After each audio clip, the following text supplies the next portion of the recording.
I moved to a cheaper city to save money. My rent dropped by $500 a month. I was supposed to save $6,000 in my first year just on housing.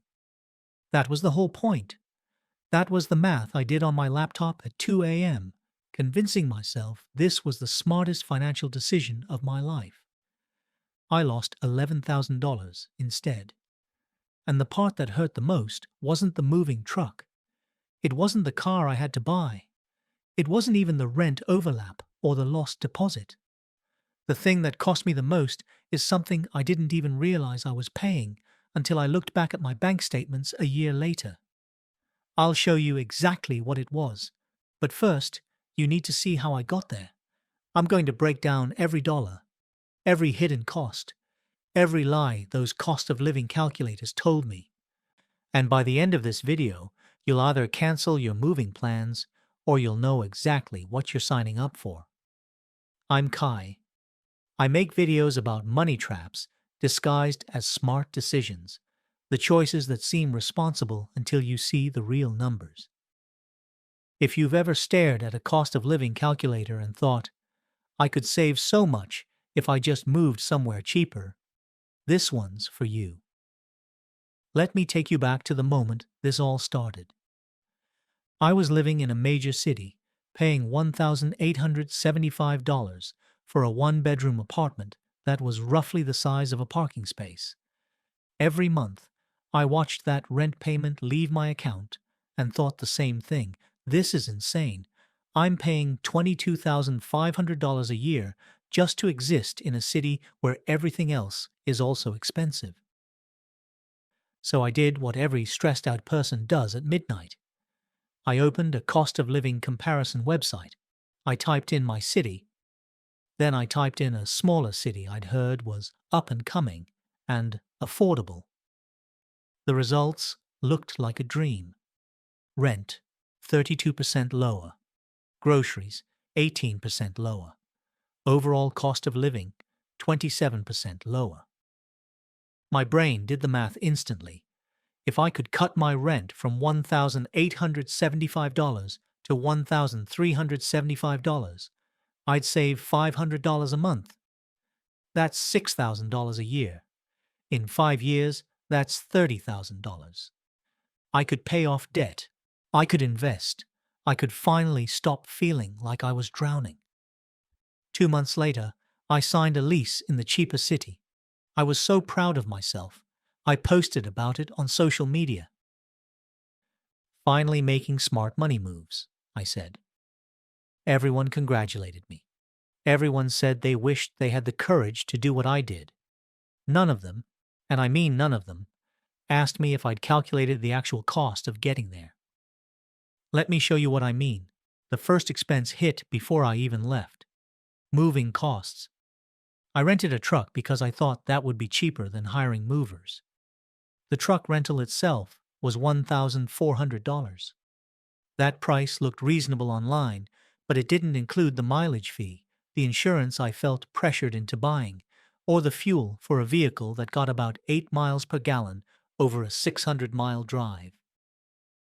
Truck rental, $1,400, mileage fees, $380, insurance, $225, gas, $340. That's $2,345 just for the truck. I hadn't moved a single box yet. Then there's the stuff you don't think about. Moving supplies, boxes, tape, bubble wrap, mattress covers, $185, paying a friend to help me load because I couldn't do it alone, $200 cash plus dinner. Cleaning my old apartment to get my deposit back, an entire day scrubbing floors. I got most of that deposit back. Most. The landlord found reasons to keep $400 of it, and because I couldn't time the leases perfectly, I ended up paying rent in 2 places for 11 days. That overlap cost me $687. Moving day total, $3,817. I hadn't saved a single dollar yet. I was already down almost $4,000 before I spent my first night in the affordable city. But here's where the math starts getting really uncomfortable. Because the move was just the entrance fee, the new city had lower rent. That part was true, but it also had something my old city didn't require: a car. In my expensive city, I walked to work. I took the subway.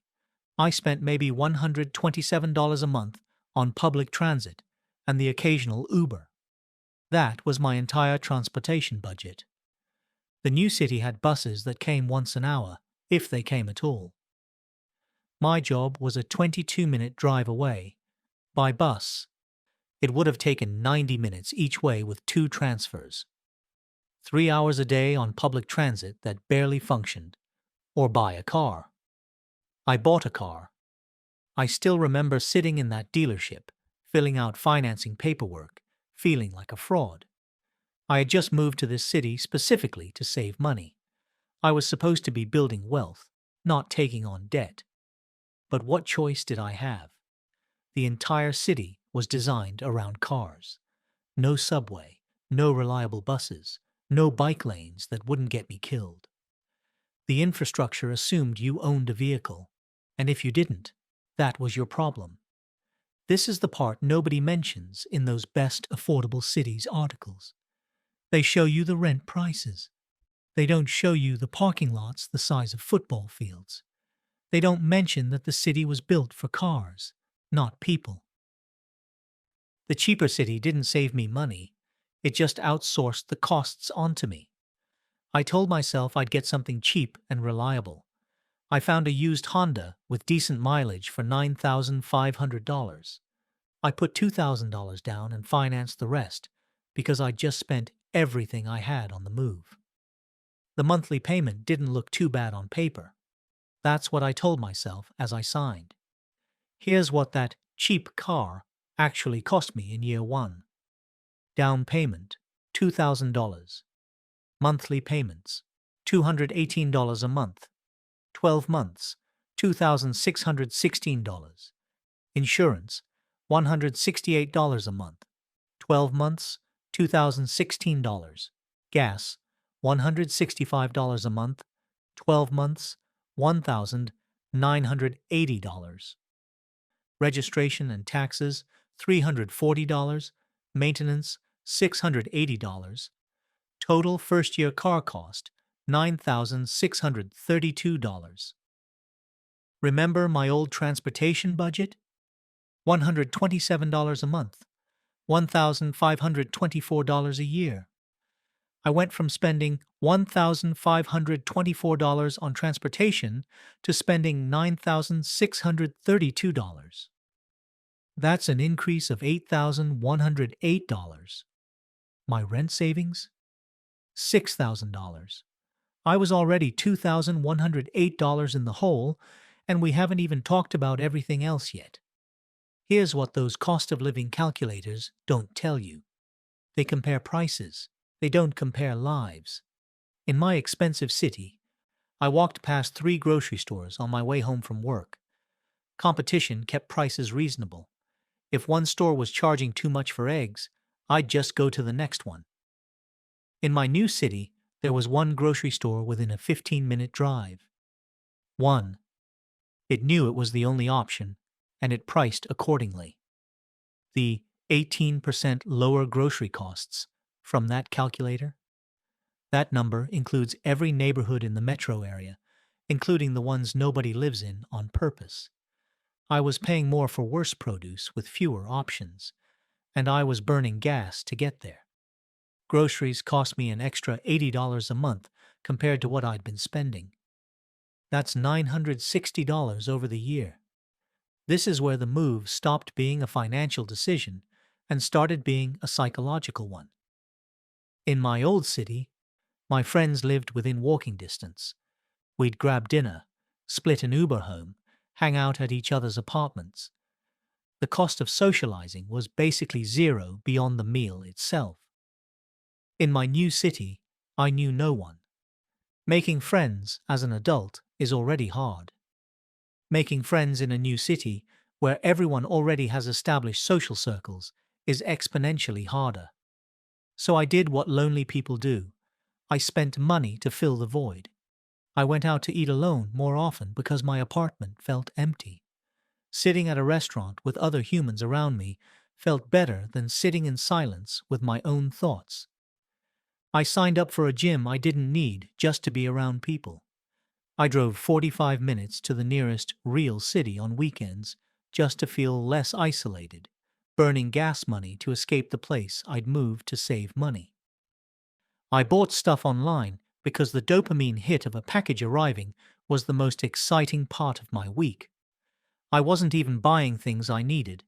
I was buying things because the anticipation of a delivery gave me something to look forward to. I tracked this spending for the first time when I was putting together this video. The loneliness tax, the money I spent specifically because I was isolated and trying to fill the gap, came to $2,340 in my first year. This was the cost that hurt the most. I didn't just move cities. I moved away from my entire life. And I paid, month after month, package after package, to try to replace what I'd left behind. That number embarrassed me. It still does. But I'm showing it to you anyway because nobody talks about this cost, and it's real. And then there's the career cost, the one that might be the biggest of all, and the one I was most naive about. I kept my job when I moved.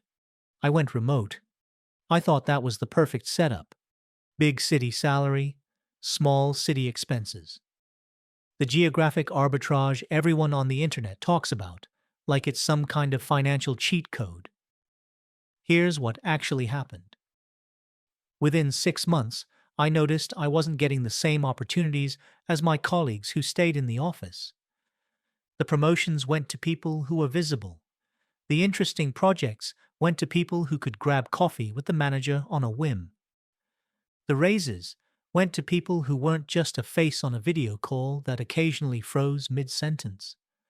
I was doing the same quality work, hitting the same deadlines, delivering the same results, but I wasn't there.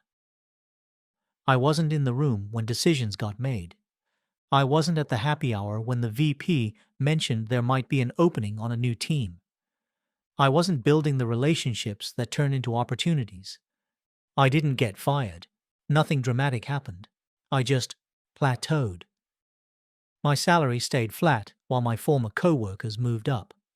I watched their LinkedIn updates announcing new titles, and I felt something sink in my chest every time. Here's what I finally understood. I wasn't worse. I was absent, and absence doesn't show up on performance reviews. Nobody writes failed to be physically present for informal conversations that determine career trajectory.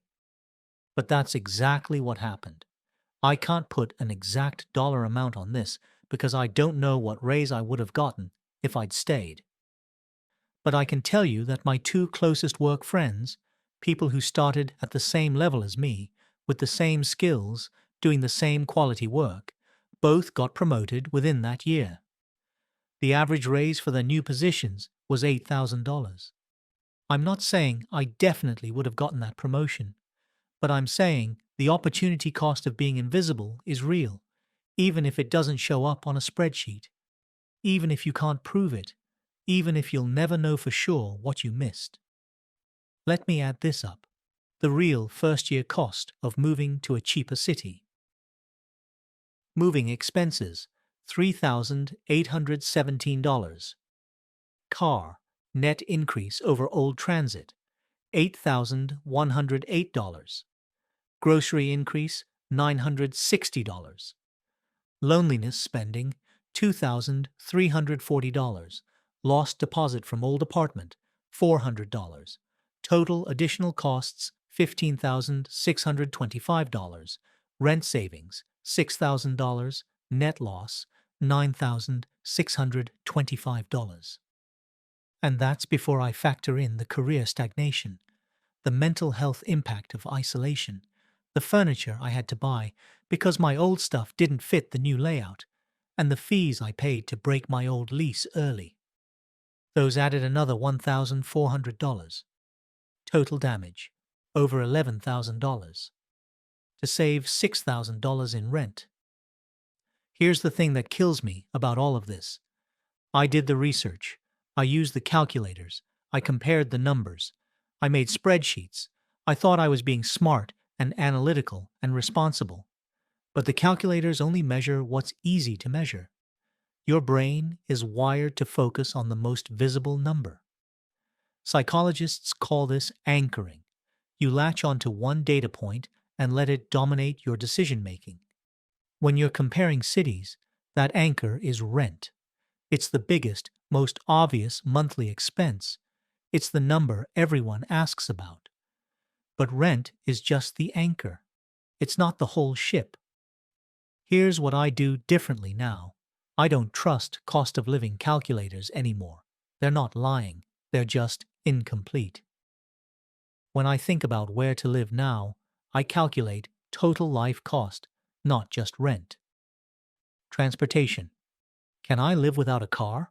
Or am I signing up for $8,000 or more in annual vehicle costs? Social infrastructure. Do I know people there? Will I have to rebuild my entire social life from zero? Career impact.